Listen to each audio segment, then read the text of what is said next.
Hey there, everyone. Hope you're doing very well. Welcome back to 19th century U.S. history here. We're going to be jumping into the second half of the late century U.S. expansion into some territories, particularly in regards today to the Spanish-American War and the fallout from that. And the U.S.'s collection of a few properties and islands and other places as we're about to jump into a new century. And that's going to stop rather quickly due to world wars and the changing international climate. Colonization is going to fall out of favor rather quickly as the world wars progress. But anyway, for this section, we're going to be dealing with sort of the fall of an old guard and the rise of a new in a lot of ways. So we'll jump in here and look at the War of 1898, or as it's long been called the Spanish-American War. That tended to be the older name. You still look it up that way typically. Most things that are written about it are written as the Spanish-American War. If you're looking it up any other way, or in more recent historical documents, they tend to call it War of 1898. So, it's 6 of one, half a dozen of the other, but the intention there is, to make it a little bit more inclusive in the way that it's written about. And so there's just a lot of sort of underlying historical things going on there. So Cuba, that is the real place that's in question here. It is the oldest of Spain's possessions in the New World. Spain was the first out of the gate to do some major work in colonization in the New World, and sent through the independence process in Latin America, Mexico. You see this erosion of their holdings in the Americas, and then their hold in North America, and it dwindled to the point where it's just Cuba and Puerto Rico at this point. And so they called Cuba the Ever Faithful Isle was the name that they gave it, just because when all others had failed, Cuba was still a gem for them, and it always had been. And so they're still holding on to it, even though everybody knows Spain's days as a major player on the world scene, as far as territories and things like that go, are numbered. And so, but in this case, they're still holding on. An odd thing for them really was that, and we forget just how close, and maybe not everybody, but most Americans tend to forget just how close Cuba is. I mean, it is literally swimmable, even though it's not, exactly safe, but it is, if somebody's in good enough shape, it's easily boatable. It's a very short distance from Cuba to Florida. Before the Castro Revolution, it was a vacation destination for a lot of rich Americans, for casinos and other things.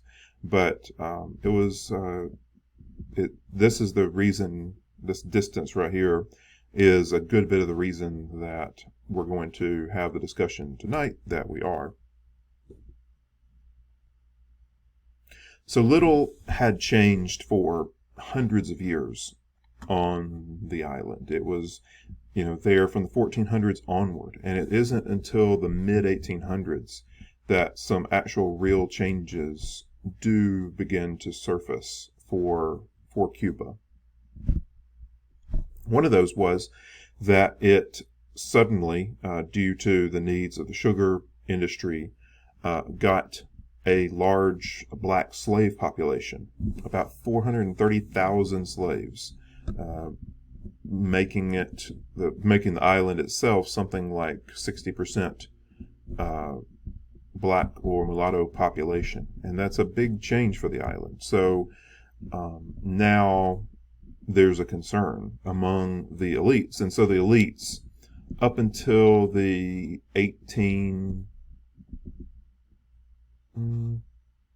they kind of erode over time. 1840s, 1850s, 1860s, you see this sort of decline in the traditional elites who tended to be the sugar plantation owners. But the elites are concerned that Cuba will end up going the way of Haiti. And if you remember back, from shortly after the American Revolution, 1791 to 1804, Haiti had had a very bloody revolution and had overthrown the French rule of its colony, the sugar colony for France. And so they're concerned that some kind of bloody slave uprising is going to happen for Cuba, and that's something they want to avoid. And so the elites who are there at the time are concerned that let's see if we can head that off by opening up our society, working towards independence, working toward some kind of better system, so we don't end up going the way of Haiti. So by the 1860s, those planters are starting to push for. They're kind of open to ideas, but they're pushing for either more autonomy under the Spanish Empire, so much like what Australia is going to become for the British, or something like a Commonwealth kind of situation where they could be mostly independent, make their own rules and all that, and also maybe have some voice in the Spanish government, and at the same time they could still be free. So that's the balance that they're looking for. Or the more extreme among them are hoping for annexation by the U.S. So that's their two ideas that are going on here. But this is going to come to no avail.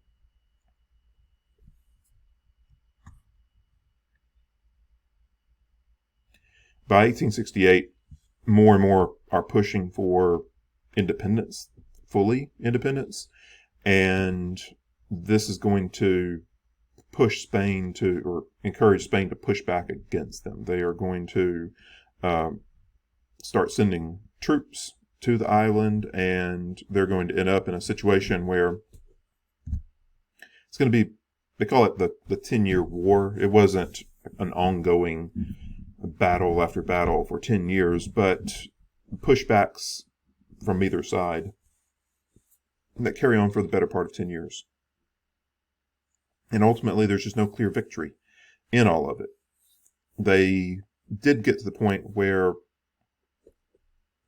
the old system of slavery and aristocracy and a few people in the middle is starting to fall apart, but also the rule by Madrid, Spain direct rule was also falling apart, and they did get the promise that they would receive representation in the Spanish Parliament and that they would also get elected positions on the island, but it's still not going to be very satisfactory long term.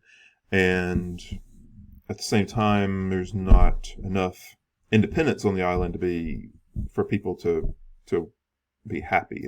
There's just going to be no joy in any of it for either side, and so the challenges are going to continue on. And so we had the growth in the slave population, 1840s approximately. Then by the 1860s up through 1894, you're going to see another shift in the demographics.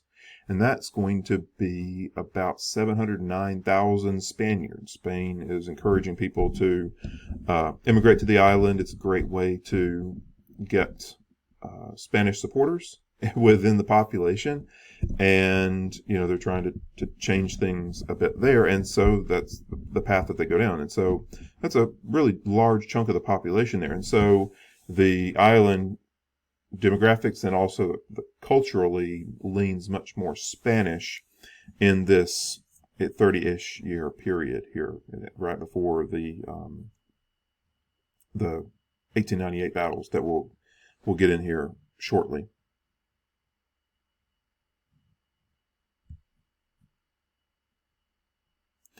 The problem for the Spanish, in a lot of ways, was that the economics of the island and its proximity to the U.S. are just going to be sort of insurmountable. They're not going to be able to push beyond that when it comes to where people's hearts and desires are. So you are going to see this sort of economic shift. I put sugar industry crash here. That may be a little bit of a dramatic word. I didn't think too much about that. But the decline, if you want to put it that way, sugar industry decline, and it's a gradual but steady decline in sugar prices, and therefore the sugar industry. That's not to say nobody's producing sugar in the world, but the traditional aristocracy and the methods that they used to make sugar on the island were the old way of doing things. And we're at the end of the 1800s here. So now you're in a situation where more and more of the world is mechanizing. They're not relying on slave labor all over the world to necessarily to make sugar. Now, it's still a rough job, but a lot of people are moving to newer methods, and they can't keep up. And they always say in a good economy, everybody's a genius, right? And so, like the last 10 years of the stock market in the United States made lots of people look like geniuses because it was fairly easy. If you put money in the market goes up until really recently. And so here you're starting to see that, like they when the sugar prices are great, that aristocracy can do just fine. Same with the cotton planters in the U.S. South. They could, when the economy was great, they could do extremely well. But with the decline in sugar, that same aristocracy is going to decline as well in its economic power, but also its political power on the island. That's going to be a major factor.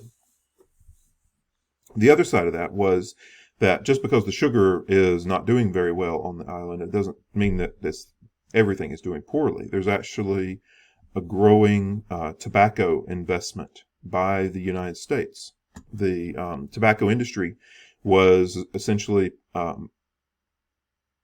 picked up from the U.S., transplanted into Cuba. And as we all know, Cuba tobacco is going to become famed for its exquisiteness. People still today talk about Cuban cigars for a reason. It just does extremely well in that part of the world. And so they are going to do really, really well in tobacco, but these are going to be U.S.-owned interests.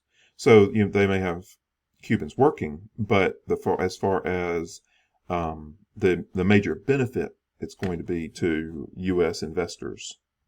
And so the more and more this happens, the more and more you're going to have strong U.S. influence on the island, on the goings-on of the island, of the politics of the island. Business often influences politics because business, its inherent nature is to make money, and it wants to create an environment where it can make money and make more money. And so that's the reason big business has lobbyists in Congress, because it's to their great benefit for the political situation to work out. And so the U.S. Companies invest more and more in tobacco and also into other areas. So they begin buying up sugar plantations and maybe start converting them over to more modern methods, or they start buying mining operations or investing in mining on the island. And so they're doing lots of things. And with every step, they are becoming more concerned about Cuba, and Cuba is getting integrated into the U.S. economic system more and more and more, up to the point where 1894 here, this is about 2 years before you start to get the conflict for Cuban independence. Cuba, 1894, exports. 90% of the exports of Cuba go to the U.S. So you can imagine all the agricultural products, basically, and some mining. 6% go to Spain. Massive disparity on where your linkage there as far as who's buying the things from Cuba or where they're being sent. Cuba, 1894, imports. Fairly equal, but still at more U.S. than Spain. So the things that are coming into the country that are being bought by Cuba, all more to the U.S., and you can imagine increasing by every quarter. They'll see more and more and more. So we'll pause there for a second and come back and get into more of what's happening with the revolutionary sentiments.